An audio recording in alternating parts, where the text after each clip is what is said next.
దాదాపు 100 మంది విద్యార్థులు సెకండ్ ఇయర్ బీటెక్ వాళ్ళకి హాల్ టికెట్లు రానందువలన మాకు ఫస్ట్ ఏం చెప్పారంటే యూనివర్సిటీ జాయిన్ అయ్యేటప్పుడు యూనివర్సిటీ ఫీజు మీరు కట్టుకోవాలి, జేవిడి పడితే మాత్రం మీరు కట్టాలి అంతే, అంతకు మించి మీరు ఎక్కువ అమౌంట్ పే చేయాల్సిన అవసరం లేదు, మీకు ఎటువంటి ప్రెజర్ పెట్టమని చెప్పారు. ఇప్పుడు మా దగ్గర బాండ్ పేపర్స్ కూడా ఉన్నాయి.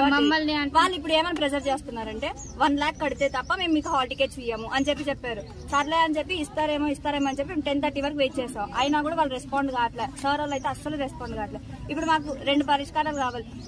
ఓటీ ఎగ్జామ్ ఉంది మాకు, ఇప్పుడు దానికి పాస్ చేపిస్తారా ఒకటి, లేదంటే మనం లోపలికి ఇన్వాల్వ్ చేపిస్తారా 2 అంతే సార్.